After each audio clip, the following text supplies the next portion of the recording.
Hey, welcome back, Casibang's crew. This is Unit 9, our very last unit, our first video on social psychology. Today we're going to talk specifically about social thinking. Social thinking.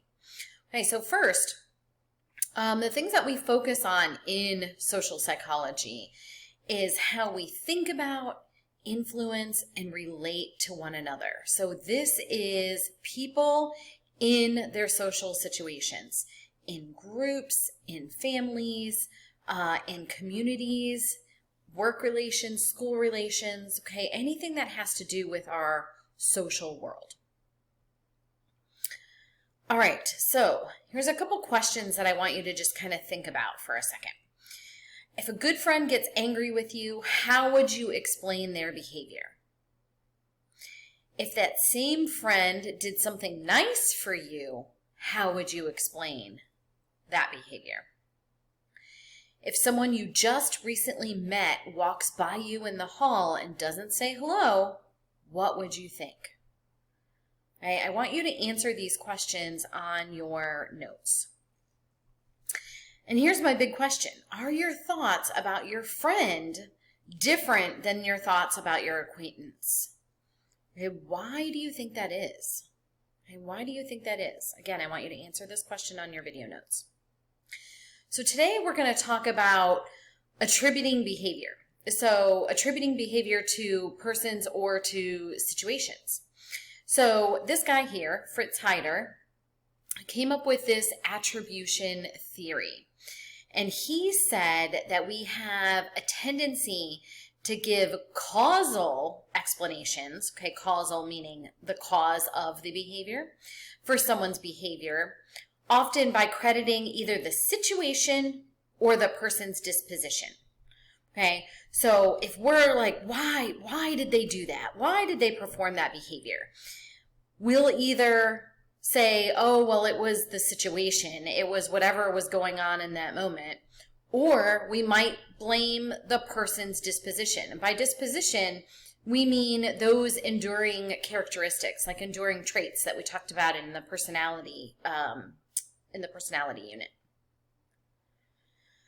So here's an example. A teacher may wonder whether a child's hostility reflects an aggressive personality. Okay, that's a dispositional attribution, or is a reaction to stress or abuse, a situational attribution. Okay, so is that aggressive behavior because of their personality? They're just a bad kid. Or is it because of a situation that's going on around them and they cannot really help themselves?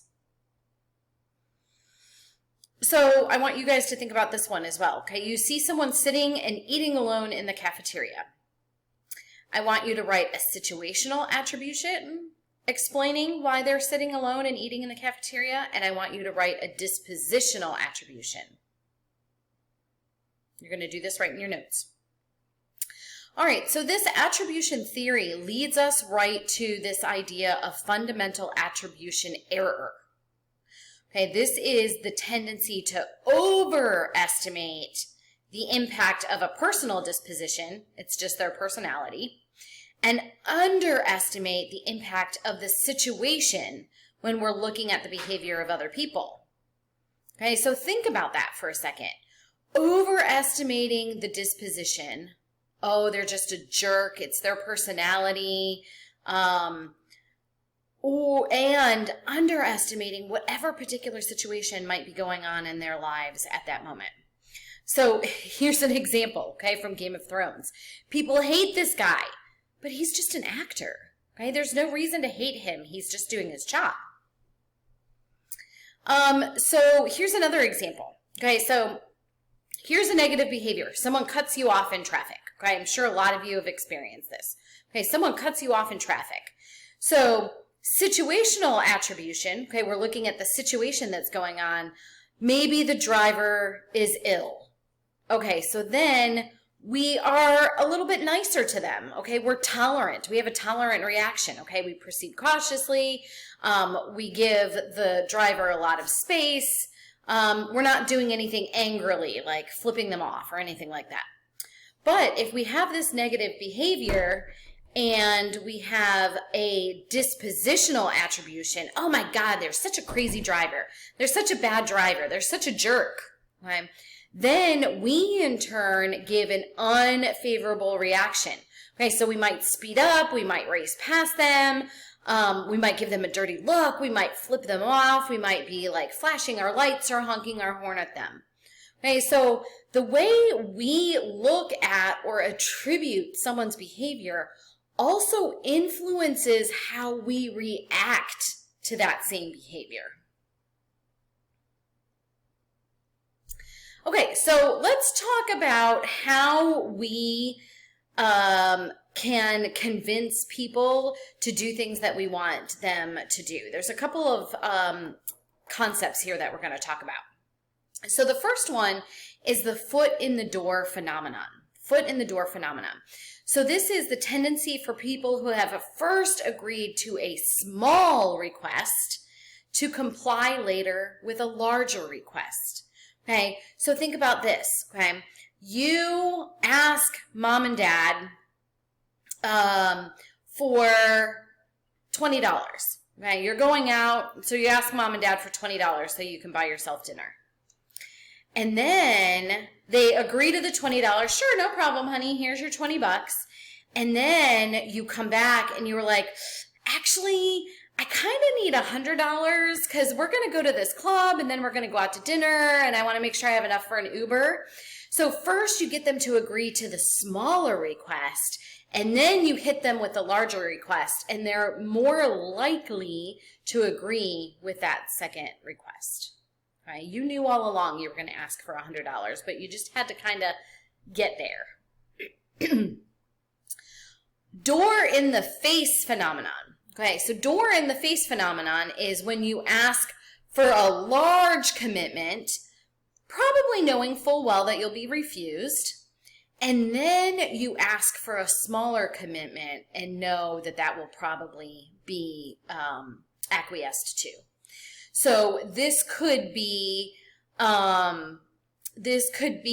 asking mom and dad if you can have a birthday party with 100 people at it. And you know they're going to say no. So then you're just like, oh, all right, well, can I just have a sleepover with 10 of my friends? Okay. So you know that they're going to refuse the big ask, but then you come back and you actually ask for the smaller commitment or the smaller ask, knowing that they'll probably go ahead and agree with that. That's called door in the face phenomenon. All right, the next one is the low ball technique. Okay, getting a commitment from a person and then raising the cost of that commitment. Okay, so, hey, mom and dad, can you just coach this one practice for us? Because, you know, coach isn't going to be here and we really still want to have practice and we need to have an adult there. So can you guys just, can one of you just kind of coach practice for us this one time? And then because they've done that one thing, then you kind of raise the stakes a little bit. Oh, coach isn't coming back at all for the rest of the year. So can you just coach the team for the rest of the year? Okay. So you start off with the really small ask or the really small commitment, and then it snowballs into a larger commitment. Oh, I thought there was another one. Okay. So another concept that we're going to talk about in social psych is this idea of cognitive dissonance. Okay, cognitive dissonance. So this psychologist here, Leon Festinger, said that we act to reduce the discomfort, or in this case, what he called dissonance, when we feel like our thoughts and our actions are inconsistent. So what we think about, our beliefs, and what we do are inconsistent. So then we act to try and reduce this dissonance, because this dissonance makes us very uncomfortable. Okay, it makes our brain very uncomfortable. It makes us uncomfortable. So we try to reduce that discomfort by either adjusting our thoughts to match our behavior, or changing our behavior to match our thoughts. Now, let me give you an example of this. Okay. And there's two examples here, and I'm going to give you the example that Festinger used. Okay, so here's our first thinking. Smoking is unhealthy. Okay, but our behavior, I smoke regularly, even though that I know it is very unhealthy. Okay, so now we're experiencing a dissonance in our cognition. Okay, this makes us feel very uncomfortable. We get anxious about it. So now, what are we going to do to fix that dissonance? Okay, so you can either A, quit smoking. Okay, so we're changing our behavior to match our thought process. Okay, we're changing our behavior to match the thought that smoking is unhealthy.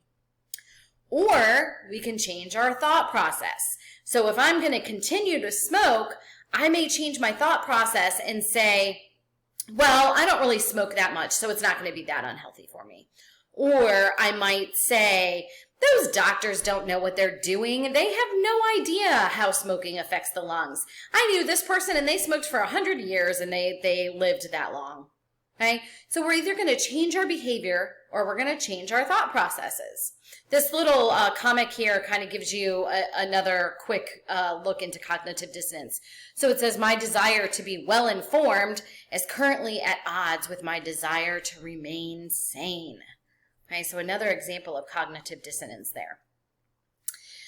Self-fulfilling prophecy. You guys may have heard of this before. So this is, again, without our kind of knowledge or awareness of it, schemas that cause us to subtly lead people to behave in line with our expectations. Okay, so we have an expectation about someone or a group of people, and the things that we do, okay, not very overtly, but subtly, the things that we do cause those people to behave exactly as we expected them to.